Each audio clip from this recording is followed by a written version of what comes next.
हाँ भाई, आज का जो हमारा टॉपिक है वो है रेस्पिरेटरी एसिडोसिस। हम पढ़ रहे हैं acid base imbalance. Acid base imbalance normal जो एसिड बेस था भाई वो हमने पढ़ लिया था। इसके बाद एसिड बेस इम्बैलेंस कैसे है। देखो, एसिड बेस इम्बैलेंस दो तरीके से है। एक तो एसिडोसिस जो बार बार आप पढ़ रहे हो, एसिडोसिस, और एक है एल्कलोसिस। एक है एल्कलोसिस। दो टर्म बार बार पढ़ रहे हो। एसिडोसिस का मतलब था जहां पे एसिड का लेवल तो बढ़ रहा था और बेस का लेवल कम हो रहा था, उसको बोलते हो आप एसिडोसिस। ठीक है। यहाँ पे एसिड का जो एग्जांपल था वो था H पॉजिटिव आयन अगर आपके ब्लड में बढ़ेंगे तो उसको बोलेंगे एसिडोसिस, या CO2 अगर आपके ब्लड में बढ़ेगा तो भी उससे क्या होगा, एसिडोसिस होगा। बेस मतलब बाइकार्बोनेट, SCO3 नेगेटिव बाइकार्बोनेट नाम है इसका, और OH नेगेटिव ये हाइड्रोक्साइड, हाइड्रो ऑक्साइड, ये भी अगर ब्लड में बढ़ेगा तो तो ये कम होगा, सॉरी ये दोनों क्या होंगे, ये दोनों कम होंगे तो भी क्या होगा, एसिडोसिस होगा। और एल्कलोसिस कब होगा, एल्कलोसिस होगा जब ब्लड में एल्कलाइन का लेवल बढ़ेगा। एल्कलाइन का लेवल बढ़ेगा, एल्कलाइन का लेवल बढ़ेगा तो उसको क्या बोलते हो, एल्कलोसिस बोलते हो। यहाँ पे एल्कलाइन का लेवल बढ़े या फिर एसिड का लेवल कम हो जाए उसको भी आप क्या बोलोगे, उसको भी आप एल्कलोसिस ही बोलोगे। एल्कलाइन का जो एग्जांपल है, एल्कलाइन का एग्जांपल है CO3 नेगेटिव या OH नेगेटिव, ये तो आपके ब्लड में बढ़ेंगे। और एसिड जो है एसिड जो है H पॉजिटिव आयन और CO2 ये आपके ब्लड में बढ़ेगा तो उसको आप क्या बोलते हो, एल्कलोसिस बोलते हो। इतनी सी बात इसके बारे में थी। अब एसिडोसिस और एल्कलोसिस को फर्दर डिवाइड करें तो ये दो टाइप से डिवाइड है। दो टाइप का होता है acidosis alkalosis. Number one, respiratory acidosis, respiratory acidosis. और दूसरा मेटाबॉलिक एसिडोसिस, मेटाबॉलिक एसिडोसिस।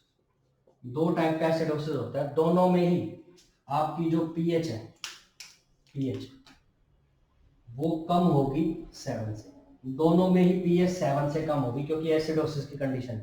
लेकिन यहाँ पे फर्क पड़ रहा है इस चीज का, ये रेस्पिरेटरी लिखा हुआ वर्ड और ये लिखा हुआ मेटाबॉलिक, इसका क्या मतलब है। तो एसिडोसिस का सिंपल मतलब था एसिड का लेवल बढ़ना, तो बढ़ेगा दोनों में एसिड का लेवल।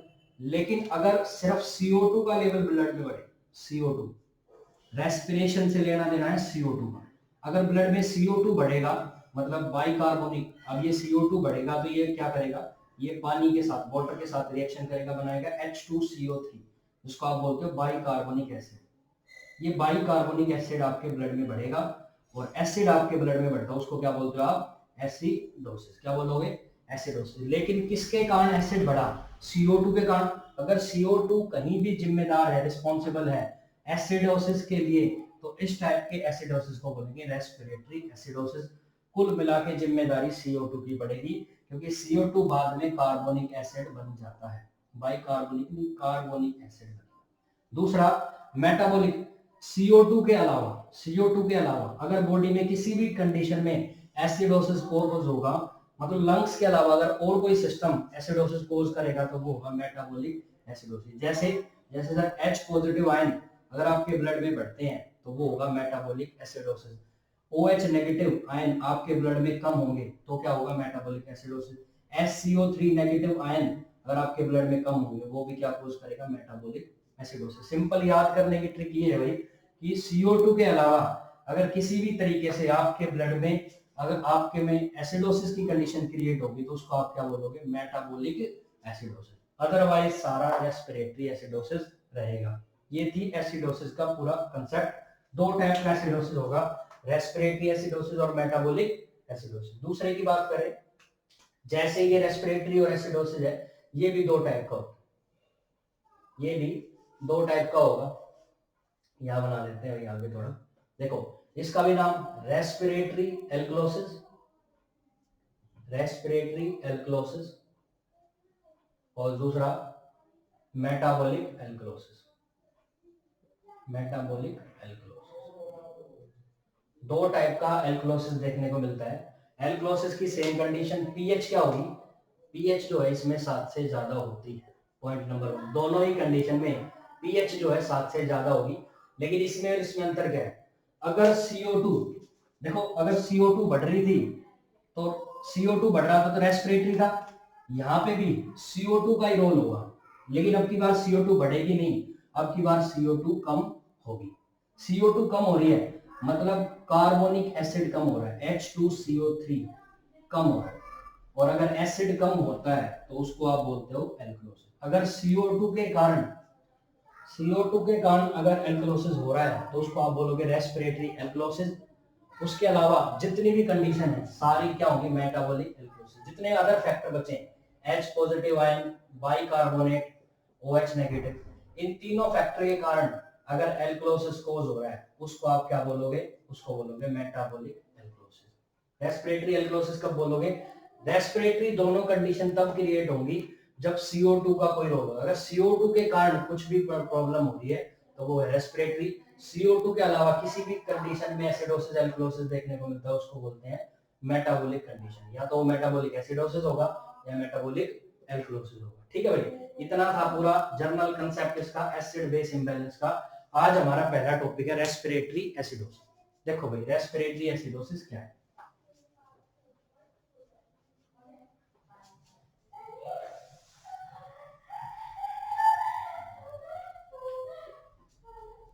रेस्पिरेटरी एसिडोसिस की बात करें तो पहली बात रेस्पिरेटरी एसिडोसिस है, तो एसिडोसिस है तो इसमें पीएच क्या होगी, इसमें पीएच जो है 7 से कम होगी। ऐसे लिख देते हैं, पीएच जो है 7 से कम। पहला पॉइंट, रेस्पिरेटरी एसिडोसिस के अंदर 7 से पीएच कम होगी। दूसरी बात, CO2 का रोल होगा इसमें। अब CO2 का रोल होगा, CO2 क्या होगी, आपके शरीर में एसिडोसिस की कंडीशन में क्या होता है, एसिडोसिस की कंडीशन में एसिड का लेवल बढ़ता है, एसिड का लेवल बढ़ता है। इस कंडीशन में क्या होगी, CO2 का रिटेंशन आपके शरीर में बढ़ जाएगा, CO2 ज्यादा रिटेन होगी। और CO2 किस कंडीशन में रिटेन होगी, जब आपकी रेट और डेप्थ क्या होगी, आपकी रेट और डेप्थ हो जाए कम। मतलब आपकी रेस्पिरेटरी रेट और डेप्थ क्या होगी भाई, कम होगी। कम होगी तो ज्यादा, ना तो ज्यादा ऑक्सीजन आपके शरीर से रिलीज होगी, ना CO2 ज्यादा, मतलब ना ऑक्सीजन शरीर के अंदर ज्यादा आएगी, ना CO2 ज्यादा रिलीज होगी। CO2 ज्यादा रिलीज नहीं होगी तो CO2 आपके बॉडी के अंदर रिटेन होगी। CO2 रिटेन होगी तो CO2 वाटर के साथ रिएक्शन करके कार्बोनिक एसिड बनाएगी, और एसिड आपके ब्लड में बढ़ेगा तो क्या बोलोगे, एसिडोसिस। और ये एसिडोसिस किसके कारण हो रहा है, CO2 के कारण हो रहा है, इसलिए इसका क्या नाम होगा, रेस्पिरेटरी एसिडोसिस। तो इस तरीके से रेस्पिरेटरी एसिडोसिस क्या होगा, पहली बात एक तो इसमें पीएच 7 से कम होगी, दूसरा CO2 के कारण होगा। तो CO2 ज्यादा होनी चाहिए शरीर के अंदर। CO2 ज्यादा कैसे हो सकती है, जब आपकी रेट और डेप्थ क्या हो जाए, रेट और डेप्थ हो जाए कम। रेस्पिरेटरी रेट और डेप्थ आपकी कम होगी तो क्या होगा, रेस्पिरेटरी एसिडोसिस। ठीक है, क्या क्या कारण है भाई इसके, देखो क्या क्या कारण है जो रेस्पिरेटरी एसिडोसिस कोज करेगा। तो हमने मेंशन कर रखे हैं सारे कारण। देखो एक बार, रेस्पिरेटरी डिजीज, जितनी भी रेस्पिरेटरी डिजीज है ज्यादातर जो ऑब्स्ट्रक्टिव है, ऑब्स्ट्रक्टिव रेस्पिरेटरी डिजीज है, ऑब्स्ट्रक्टिव डिजीज है जिनमें रेस्पिरेटरी ट्रैक जो है वो ऑब्स्ट्रक्ट हो जाए, ऑब्स्ट्रक्ट हो जाए मतलब रुक जाए, बीच में रुकावट आ जाए किसी कारण से, पतला हो जाए, रुकावट आ जाए। ठीक है, जैसे अस्थमा, COPD और अदर बहुत सारी एटिलैक्टेसिस। इन सारी कंडीशन में आपका जो ये ब्रोंकाई है या ये रेस्पिरेटरी ट्रैक हो जाता है छोटा, स्मॉल हो जाता है, छोटा हो जाता है। अब रेस्पिरेटरी ट्रैक छोटा होगा तो ना तो ज्यादा आप ऑक्सीजन ले पाओगे और ना ज्यादा CO2 आप बाहर निकाल पाओगे। जब आपका रेस्पिरेटरी ट्रैक नॉर्मल था, मान लो ये नॉर्मल था और ये हो गया पतला, अब नॉर्मल था तो नॉर्मल उतना ऑक्सीजन आपने लिया, उतना ही CO2 बाहर निकाल दिया। लेकिन जब पतला हो जाएगा ये, क्योंकि इसमें रेस्पिरेटरी डिजीज ऑब्स्ट्रक्टिव डिजीज है, अस्थमा, COPD, एटिलैक्टेसिस जैसी, तो ये रेस्पिरेटरी ट्रैक आपका क्या होगा, पतला, नॉर्मल पतला होगा तो ना तो उतना ऑक्सीजन शरीर के अंदर जाएगा, ना उतना CO2 रिलीज हो पाएगा। अगर CO2 रिलीज कम होगा, इस कंडीशन में क्या हुआ है, इसमें CO2 रिलीज जो है वो कम होगा। अगर CO2 रिलीज कम होगा तो CO2 बॉडी में रिटेन ज्यादा होगा, रिटेन ज्यादा होगा तो CO2 ज्यादा होगा तो वो वाटर के साथ रिएक्शन करेगा, क्या बनाएगा, कार्बोनिक एसिड, और एसिड बढ़ेगा तो क्या हो जाएगा, एसिडोसिस। इस तरीके से रेस्पिरेटरी डिजीज के अंदर आपको क्या देखने को मिलेगा, रेस्पिरेटरी एसिडोसिस देखने को मिलेगा। एक फ्लो चार्ट बना देते हैं भाई हम कैसे काम कर रहे हैं, देखो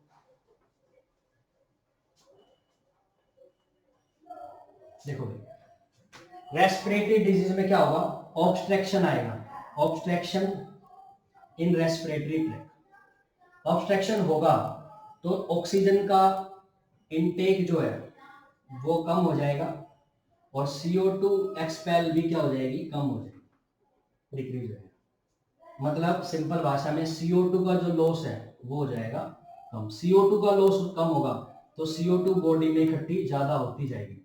CO2 इकट्ठी होगी तो CO2 वाटर के साथ रिएक्शन करके कार्बोनिक एसिड बना लेगी। ये ज्यादा इकट्ठा होगा मतलब एसिड इकट्ठा होगा, एसिड आपकी बॉडी में इकट्ठा होगा तो एसिडोसिस। और ये एसिडोसिस किसके कारण हो रहा है, अगर ये एसिडोसिस CO2 के कारण हो रहा है तो उसको आप क्या बोलोगे, रेस्पिरेटरी एसिडोसिस। इस तरीके से रेस्पिरेटरी एसिडोसिस कॉज होगा रेस्पिरेटरी डिजीज के कारण। ठीक है भाई, ये पहला फैक्टर था। दूसरे फैक्टर की बात करूं, हाइपोवेंटिलेशन। ठीक है, अब यहाँ पे आपको जनरल वेंटिलेशन समझना पड़ेगा। जनरल वेंटिलेशन का मतलब होता है सांस लेना नॉर्मल। ठीक है, अगर आप ये किसी इंस्ट्रूमेंट की मदद से लेते हो तो उसको बोलते हैं mechanical ventilator, mechanical ventilation, ventilation mechanical ventilation. और अगर आप नॉर्मल लेते हो तो ये natural ventilation, natural ventilation. Mechanical ventilation में आपको किसी इंस्ट्रूमेंट की या किसी मशीन की रिक्वायरमेंट रहती है। नेचुरल वेंटिलेशन नॉर्मली आप जो सांस लेते हो छोड़ते हो उसको बोलते हैं नेचुरल। अब ये वेंटिलेशन का मतलब नॉर्मल सांस लेना और छोड़ना है। अगर आप किसी मशीन की मदद से लोगे उसको बोलेंगे मैकेनिकल वेंटिलेशन। और ये मैकेनिकल वेंटिलेशन दो टाइप से हो सकता है, या तो हाइपोवेंटिलेशन, हाइपोवेंटिलेशन, या हाइपर वेंटिलेशन, हाइपर वेंटिलेशन। दो टाइप से आप वेंटिलेशन कर सकते हो। इसमें ऑक्सीजन ज्यादा लोगे, सॉरी हाइपो में कम, ऑक्सीजन कम लोगे और CO2 भी कम रिलीज करोगे, CO2 भी कम रिलीज करोगे। इसमें ऑक्सीजन भी शरीर के अंदर ज्यादा जाएगी और CO2 भी शरीर के अंदर से ज्यादा रिलीज होगी। ऐसी मशीन जो मैकेनिकल वेंटिलेशन मतलब हाइपो वेंटिलेशन या हाइपर वेंटिलेशन को परफॉर्म करेगी उनको बोलते हैं मैकेनिकल वेंटिलेटर, मैकेनिकल वेंटिलेटर। ये अलग अलग सेटिंग अलग अलग मोड पे होते हैं भाई, ये अलग अलग सेटिंग मोड पे काम करते हैं। जब शरीर को रिक्वायरमेंट होती है हाइपो वेंटिलेशन की तो हाइपो पे, जब हाइपर की होती है तो हाइपर पे, दोनों कंडीशन जो है वो हो जाती है इसमें। ठीक है, देखना भाई यहाँ तक। हाइपो वेंटिलेशन की बात करूं तो हाइपो वेंटिलेशन में ऑक्सीजन जो है वो कम शरीर के अंदर जाएगी और कम ही CO2 निकलेगी। तो हमारा जो क्वेश्चन है वो है हाइपो वेंटिलेशन पे। अगर कोई पेशेंट को हाइपो वेंटिलेशन पे लगाया हुआ है, ये बात हाइपो वेंटिलेशन पे, तो हाइपो वेंटिलेशन पे होगा तो उसके शरीर में क्या होगा, ऑक्सीजन का इनटेक भी कम होगा मशीन के द्वारा और CO2 का एक्सपल्शन भी कम होगा। अब CO2 शरीर में कम आएगी मशीन के द्वारा, कार्बन डाइऑक्साइड कम निकलेगी तो CO2 का लॉस एक्चुअल शरीर में कम होगा। CO2 लॉस कम होगा तो CO2 शरीर में बढ़ेगी, CO2 बढ़ेगी तो ये वाटर के साथ रिएक्शन करके एसिड बनाएगी और एसिड आपके शरीर में बढ़ेगा तो क्या हो जाएगा, एसिडोसिस। किसके कारण हुआ है, CO2 के कारण। क्या नाम रख दिया, रेस्पिरेटरी एसिडोसिस। इस तरीके से हाइपोवेंटिलेशन के अंदर आपको क्या देखने को मिलेगा, रेस्पिरेटरी एसिडोसिस देखने को मिलेगा। लेकिन इसका अपोजिट कंसेप्ट, हाइपर वेंटिलेशन में ऑक्सीजन शरीर के अंदर से ज्यादा आएगी और CO2 ज्यादा निकलेगी, ज्यादा निकलेगी तो CO2 ज्यादा लॉस होगी तो एसिड लॉस होगा। और अगर आपके शरीर से एसिड का ज्यादा लॉस होता है तो क्या बोलते हैं उसको, एल्कलोसिस। तो ये क्या कोज कर देगा, एल्कलोसिस कोज कर देगा, जो नेक्स्ट क्लासेस में हम पढ़ेंगे रेस्पिरेटरी एल्कलोसिस। यहां तक का पूरा डाउट क्लियर। देखिए भाई, नेक्स्ट बात करते हैं ब्रेन ट्रॉमा। ब्रेन ट्रॉमा में कैसे एसिडोसिस एल्कलोसिस कोज हो जाता है। ये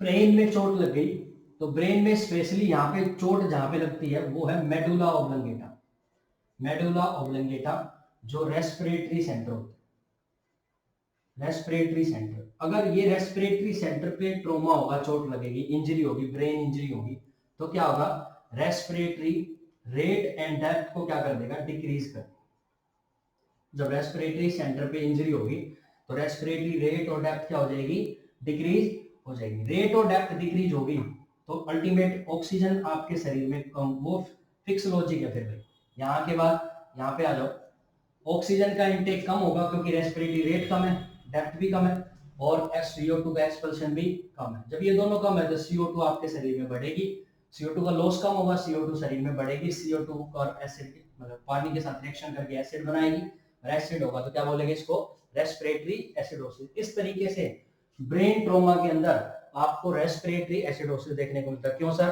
क्योंकि ये रेस्पिरेटरी सेंटर को अफेक्ट करेगी और रेस्पिरेटरी सेंटर क्या है, रेस्पिरेटरी सेंटर मेडुला ऑब्लंगेटा पे अगर इंजरी होगी तो ये क्या करेगा, आपकी रेट और डेप्थ को कम कर देगा। रेट और डेप्थ कम होगी तो ऑक्सीजन कम आएगी, CO2 कम निकलेगी, सेम जो है वो पैथोफिजियोलॉजी सेम चलेगी।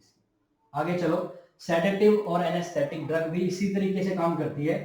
जब आप ऐसी दवाइयां देते हो जो आपके ब्रेन को सेडेट कर देती है, रोक देती है, उसको रिलैक्स कर देती है, उन कंडीशन में बेसिकली वो मेडुला ऑब्लंगेटा पे काम करेगी और मेडुला ऑब्लंगेटा पे जाके वो रेस्पिरेटरी सेंटर को डिप्रेस कर देती है। क्या कर देती है, रेस्पिरेटरी सेंटर को डिप्रेस। अगर आपका रेस्पिरेटरी सेंटर डिप्रेस होगा तो रेट और डेप्थ क्या हो जाएगी, कम, ऑक्सीजन का इनटेक कम, CO2 कम, बाकी प्रोसीजर सेम, क्या हो जाएगा, रेस्पिरेटरी एसिडोसिस हो जाएगा। अब नेक्स्ट और लास्ट, इम्प्रॉपर एयरवे क्लीयरेंस। ये पहले जैसा है रेस्पिरेटरी डिजीज वाले। इम्प्रॉपर एयरवे क्लीयरेंस की बात करूं तो ये आपका रेस्पिरेटरी ट्रैक है, इसमें कुछ ऑब्स्ट्रक्शन आ जाए, रुकावट आ जाए, इम्प्रॉपर हो तो ना तो ऑक्सीजन ज्यादा शरीर में जाएगी ना CO2 ज्यादा निकल पाएगी। ऑब्स्ट्रक्शन के कारण पहले जितना ऑक्सीजन आ रहा था लेकिन अब रुकावट हो गई, ऑक्सीजन रुक गई तो क्या ना तो ऑक्सीजन उतनी शरीर के अंदर आएगी ना उतनी CO2 निकलेगी, नहीं निकलेगी तो सेम रेस्पिरेटरी एसिडोसिस हो जाएगा। इस तरीके से रेस्पिरेटरी एसिडोसिस कोज होता है अलग अलग तरीके से। मैंने सारे जो कोज है आपको बता दिए, एक बार दोबारा रिवाइज करवा देता हूँ। रेस्पिरेटरी डिजीज की बात करें तो रेस्पिरेटरी डिजीज के अंदर पहला, रेस्पिरेटरी डिजीज में ऑब्स्ट्रक्शन आ जाता है रेस्पिरेटरी ट्रैक के अंदर, और रेस्पिरेटरी ट्रैक अगर ऑब्स्ट्रक्ट होगा, रुकावट होगी तो ना तो उतना ऑक्सीजन आपके शरीर में जाएगा ना CO2 रिलीज होगा। CO2 बाहर रिलीज नहीं होगा तो CO2 का लॉस कम हो रहा है तो CO2 आपकी बॉडी में रिटेन होगी, इकट्ठी होगी। CO2 इकट्ठी होगी तो CO2 पानी के साथ रिएक्शन करके कार्बोनिक एसिड बढ़ेगा तो एसिडोसिस किसके कारण बढ़ा, CO2 के कारण, रेस्पिरेटरी एसिडोसिस। दूसरा लॉजिक कंसेप्ट, हाइपोवेंटिलेशन। हाइपोवेंटिलेशन का पूरा मैंने समझाया। हाइपोवेंटिलेशन होता है तो मशीन के द्वारा पेशेंट को लगाया जाता है, ना तो ऑक्सीजन ज्यादा उसके शरीर में जाएगी ना CO2 ज्यादा रिलीज होगी। जब ये कंडीशन होगी तो सेम परफेक्ट जो पैथोफिजियोलॉजी वही लगेगी। ब्रेन ट्रॉमा में ये रेस्पिरेटरी सेंटर को डिप्रेस करेगा, रेट और डेप्थ को कम कर देगा, ऑक्सीजन शरीर के अंदर कम आएगी, CO2 कम निकलेगी, सेम रहेगा। चौथा, सेडेटिव और एनेस्थेटिक दवाइयां क्या है, वो ब्रेन के रेस्पिरेटरी सेंटर को सप्रेस कर देती है, सप्रेस कर देगी तो रेट और डेप्थ कम होगी, सारा लॉजिक सेम है। इम्प्रॉपर एयरवे क्लियरेंस, अगर कोई ऑब्स्ट्रक्शन आ जाए या ब्लॉक हो जाए या रुक जाए या पतला हो जाए, इन सारी कंडीशन में क्या होगा, इन सारी कंडीशन में ना तो ऑक्सीजन शरीर के अंदर उतनी जाएगी ना CO2 रिलीज होगी और बाकी सारा प्रोसीजर सेम। इस तरीके से रेस्पिरेटरी एसिडोसिस कॉज होता है। ठीक है भाई, अब आपके अंदर क्या क्या साइन सिम्टम देखने को मिलेंगे इसके अंदर, उनकी और बात करते हैं।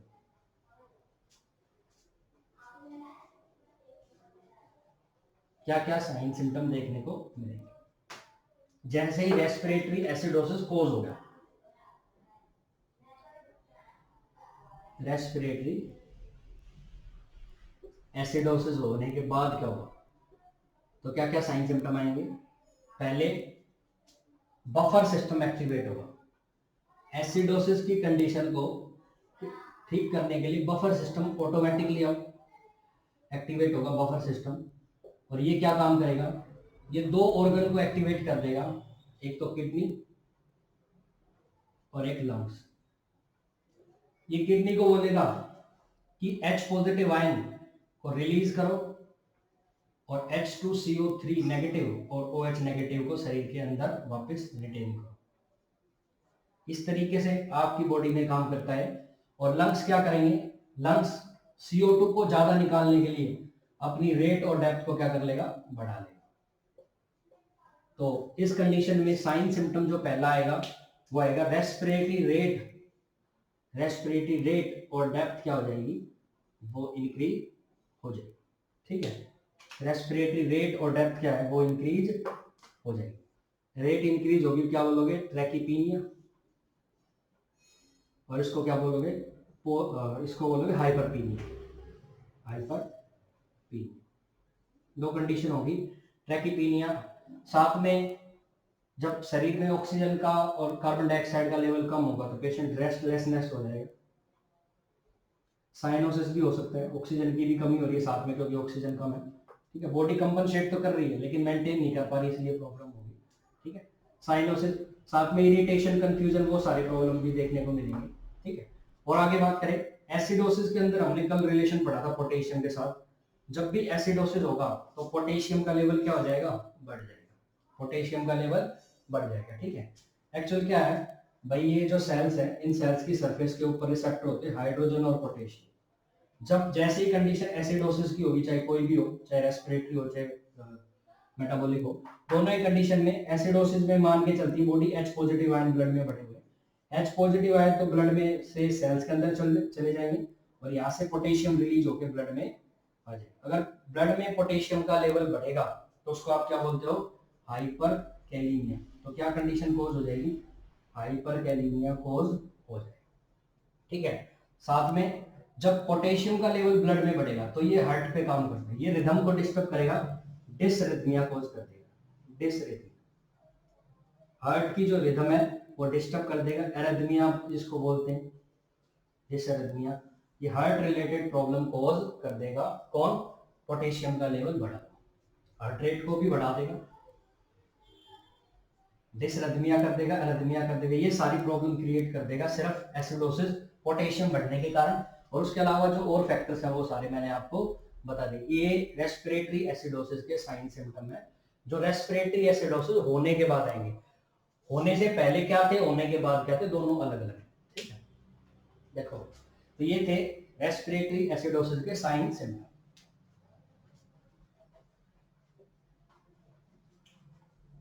नेक्स्ट बात करेंगे भाई, क्या क्या आपको ट्रीटमेंट करना पड़ेगा। देखिए ट्रीटमेंट की बात करें, क्या करना आपको, आपको करना है CO2 शरीर के अंदर ज्यादा बढ़ी हुई है, समझो पॉइंट को। हमें क्या ट्रीट करना है, CO2 बॉडी के अंदर ज्यादा बढ़ी हुई, हमें उसको ट्रीट करना है। तो CO2 ज्यादा बढ़ी हुई है तो उसको कैसे ठीक करेंगे, पहली बात सक्शन कर सकते हैं, सक्शन। सक्शन करोगे तो जो इम्प्रॉपर एयरवे है वो क्लियर होगा और ऑक्सीजन ज्यादा जाएगी, CO2 ज्यादा जाएगी, ठीक है भाई।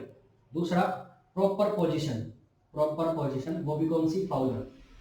जब फाउलर पोजीशन आप पेशेंट को देते हो तो चेस्ट एक्सपेंशन होता है, उसकी चेस्ट एक्सपेंड हो जाती है और ऑक्सीजन शरीर में ज्यादा जाती है, CO2 ज्यादा रिलीज होती है। साथ में आप कुछ डाययूरेटिक्स दे सकते हो, डाययूरेसिस करवा सकते हो अकॉर्डिंग टू कंडीशन। डाययूरेसिस क्या करती है, ऐसी दवाइयां जो आपके शरीर से वाटर का भी लॉस करती है, साथ में हाइड्रोजन और पोटेशियम जैसे केमिकल्स का भी लॉस करेगी। क्योंकि पोटेशियम शरीर में बढ़ा हुआ है तो डाययूरेसिस जो है, डाययूरेटिक्स दवाइयां देंगे इनमें। डाययूरेटिक्स क्या करेगी, पोटेशियम का लॉस करेगी, हाइड्रोजन का भी लॉस कर देगी, हाइड्रोजन भी बढ़ा हुआ है, पोटेशियम भी बढ़ा हुआ, उनका लॉस हो जाएगा, साथ में कुछ पानी का भी लॉस होगा। इस तरीके से डायरेक्टिक्स भी काम आ जाएंगी। प्रॉपर पोजिशनिंग, सक्शनिंग, ये सारे फैक्टर्स काम आएंगे रेस्पिरेटरी एसिडोसिस को।